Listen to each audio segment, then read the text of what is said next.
Good afternoon. So today we're going to take notes on page 75. It is where you will see your little quarter sheet vocabulary paper.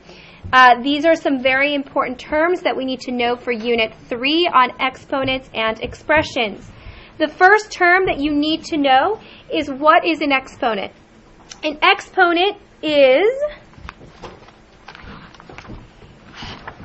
the power a base is raised to. The power a base is raised to. An example of this would be 3 to the 4th power. This is the exponent.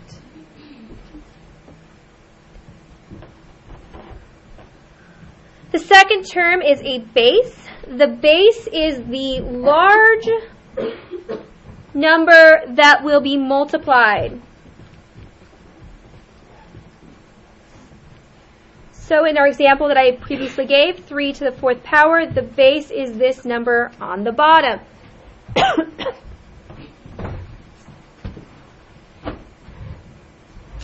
A numerical expression is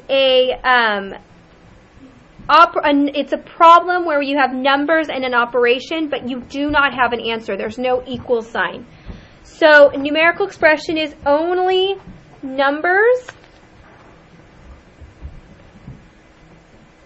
with an operation. Remembering that an operation is, some examples would be multiplication, division, addition, subtraction, exponents. Those are all examples of operations. And numbers, 1, 2, 3, 1/2, -7, those are all numbers. So an example, and it has no answer, so there's no equal sign. An example of this would be 2 plus 2, or 2 times 2, or 2 to the 3rd power.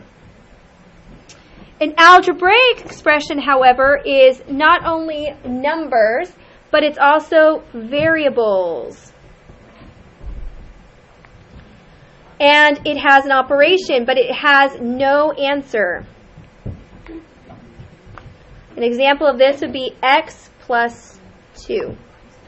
X would be the variable, the plus or addition is the operation, and the number is 2. To evaluate is just a fancy word to solve or to answer. Sounds much fancier if I say evaluate 2 plus 2 as opposed to what's 2 plus 2. It's evaluate. It's a fancy word or a more academic word for to solve or to answer. And last unit we talked about variables. Variables basically are letters that represent numbers, or they can be for unknown terms. So a variable is a letter used to take the place of a number. It could be oftentimes X, Y, sometimes we use N. It could be any letter really that we want. You can even have sometimes symbols in there as well. Those are our important academic